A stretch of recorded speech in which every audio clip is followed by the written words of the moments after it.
Welcome back to New England Living. I'm Rachel Holt. Up next, we're heading to Ipswich for a tour of Castle Hill on the Crane Estate with curator for the Trustees of Reservations, Susan Hill Dolan. We are here at the Crane Estate, which sits on 2,100 acres, and there are no shortage of incredible views around this area. Absolutely. Right now we're in the Italian garden. Tell me about this property and what we can find here. Yes, it's an incredible estate comprised of 3 components: Crane Beach, which a lot of people know, Crane Wildlife Refuge, and then Castle Hill, which is our National Historic Landmark. And this was the former summer estate of Richard Teller Crane Jr. and his wife Florence, here from Chicago for the summers. And they built a mansion, outbuildings, beautiful gardens, all in that country place era estate. It seems like there's really something for everyone, whether you love the beach, you love history, you love architecture. What are some of the main attractions here for visitors? I think you've got that exactly right. The combination of nature and culture is what really makes the Crane Estate unique. There are tours 6 days a week, there's concerts in the summer, and just enjoying the trails and walking the estate is so beautiful. Now, this used to be their summer property. Correct. And Crane Beach used to be the private beach for the Crane family, which is hard to imagine. What did life look like for them? Well, it was certainly a luxurious summer life. Very much enjoyed the beach, sailing. Mr. Crane loved sailing. They had a yacht here. They would enjoy the gardens and the shade and different garden rooms, which are very typical of the country estates of that era, whether it was a rose garden or a hedge maze, which they could go through, beautiful terraces. And there was also a saltwater pool, an area called the Casino, which is sort of guest pavilions and a saltwater pool in the center, halfway down the rolling lawn, the alley. It seems like when you visit here, there really are a lot of opportunities to be transported back in time and imagine life as it was in the 1920s. Exactly right. We have all kinds of programs that actually evoke that feeling. For our house tours, you can step back in time like you're at Downton Abbey and take a tour with a maid and butler, and they give you a persona of someone that lived in the 1920s and visited the Cranes. One of our most popular programs in summer is the Roaring Twenties Lawn Party that takes place every either late July, early August, and it's spectacular. People dress up like they're in the Great Gatsby. They bring antique cars. It really captures the spirit of place and what the Cranes might have experienced back then in the 20s. That rolling lawn really seems to be the star of this property, and you can just imagine sitting out there back in the day with a view of the great house and then the ocean in front of you, and it's just fantastic.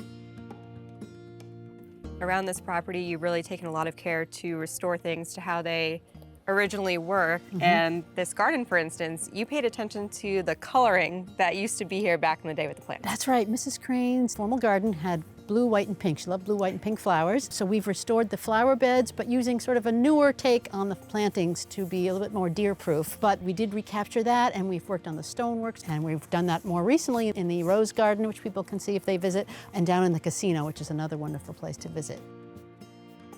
Something that I imagine a lot of people are really excited to do when they get on this property is see the great house and kind of envision what life was like for the Crane family. Absolutely right. We'll take a look and see the architecture, exterior. David Adler did, and also the interiors, along with his sister, Frances Elkins. So why don't we go up there and take a look at that? We've made our way up to the great house behind us, and we can tell by the name that it is a great house. This is pretty big. And there's 59 rooms inside. Can you tell me about this property? Yes. The mansion was designed by David Adler, the Chicago architect friendly with the Cranes, had designed their winter house in Jekyll Island, Georgia. But here, instead of what was the Italian Renaissance Revival style of the first mansion, he's created an English country house reminiscent of the style of Christopher Wren, that sort of mid to late 17th century house. The Palladian symmetry, so built like an American building that has steel frame, poured concrete floors, and yet made of this beautiful pink Holland brick, the sandstone coins that demark each corner, these wonderful chimneys, they add a great silhouette value, and it's really this incredible vision in the landscape. We refer to it as sort of the jewel in the crown of the Crane Estate. Once you're inside, what are some of the highlights when it comes to the rooms? Well, the Cranes wanted to make it look like an old English country house, even though it's a very new house for Ipswich, being 1928. So they imported architectural salvage from English country houses, a London townhouse, had antique Chinese wallpaper, all made to give it an instant sense of ancestry to the house. And you also see the creature comforts of the 1920s, these state-of-the-art bathrooms, beautiful kitchens, big club chairs, and upholstered pieces that make it a comfortable summer home for them as well. Describe what's involved in the restoration efforts to keep this property looking the way it does. And that's a big part of what the Trustees of Reservations does, is this historic preservation, whether it's outside in the gardens or on these structures. In terms of the rooms themselves, I've done a lot of work doing interior restoration because the contents of the house were sold in 1950. So I've been working closely with some primary documentation to restore the rooms to give it that sense of grandeur when you walk in of the way it was when the Cranes were here. What's the usual reaction from someone who walks in these doors for the very first time? And in the summer we have these doors usually wide open. You walk in, the wow factor is really looking straight through the gallery, this great long room, and seeing the Grand Allée, the rolling lawn out to the ocean. It's just an incredible view. It's a delight to watch everyone come through and be just amazed at what we've done. And the changes, the positive changes that have been made in the last 10 years are really furnishing that first floor and making it look like their dining room and their gallery and their library all over again.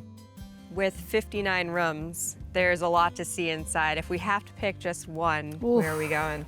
Very hard to pick, but I think I'm going to take you into the library. Well, I'm dying to see it. Let's go check it out. We are inside your favorite room in the entire house, the library, and we can see why. What makes this room so special to you? Well, it's very much like a house from an English country house because it actually is architectural salvage from an English country house. The paneling, all this wonderful ornamental carving, and the highlight is the Grinling Gibbons carvings over the mantelpiece, which was done by the royal master carver of the late 17th century, Grinling Gibbons.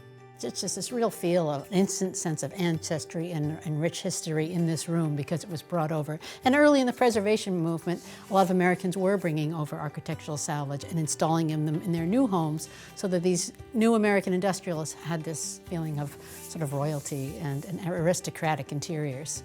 What is the process like of restoring one of these rooms, replacing furniture that's not here anymore, objects that are no longer here, and restoring them to their natural glory? Oh, thank you for asking that, because it is a lot of history detective work.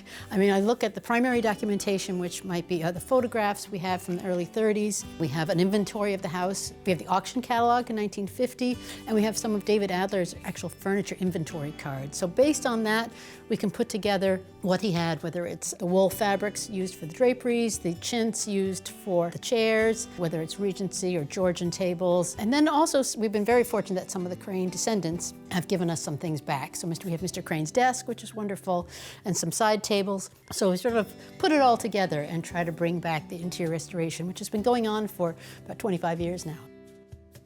When they bought this property, it seemed like they were already planning for this moment and wanting the public to enjoy the space like we are now. Was that kind of their mission going into this? I think early on they did make a decision to leave this for the public to enjoy. All this beautiful land that they acquired, the beach, the wildlife refuge, just fit in perfectly to what the Trustees of Reservations does for their mission. And so we're very, very grateful to the Cranes, because I think the town of Ipswich would look very different without these vast, beautiful lands that we have to enjoy.